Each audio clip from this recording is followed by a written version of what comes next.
जय श्री राधा वल्लभ श्री कृष्ण। श्री कृष्ण कहते हैं कि मनुष्य के सामने जन्मना मरना, लाभ हानि आदि के रूप में जो कुछ परिस्थिति आती है वह प्रारब्ध का अर्थात अपने किए हुए कर्मों का ही फल है। उस अनुकूल प्रतिकूल परिस्थिति को लेकर शोक करना, सुखी दुखी होना केवल मूर्खता ही है। कारण की परिस्थिति चाहे अनुकूल आए चाहे प्रतिकूल आए, उसका आरंभ और अंत होता है, अर्थात वह परिस्थिति पहले भी नहीं थी और अंत में भी नहीं रहेगी। जो परिस्थिति आदि में और अंत में नहीं होती वह बीच में एक क्षण भी स्थायी नहीं होती। अगर स्थायी होती तो मिटती कैसे, और मिटती है तो स्थायी कैसे?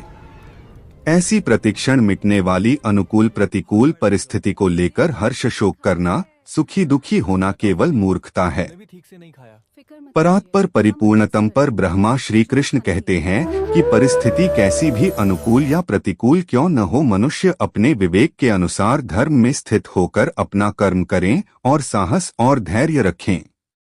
यह परिस्थिति पहले भी नहीं थी और बीच में परिवर्तनशील है, लगातार बदल रही है और अंत में भी नहीं होगी।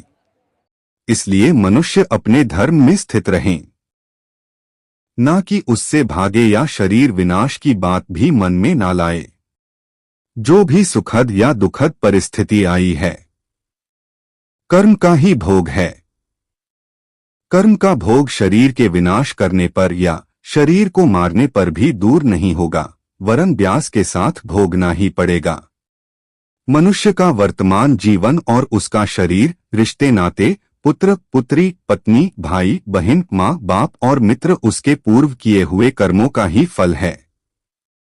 अपना उधार लेने आए हैं या आपका उधार देने आए हैं।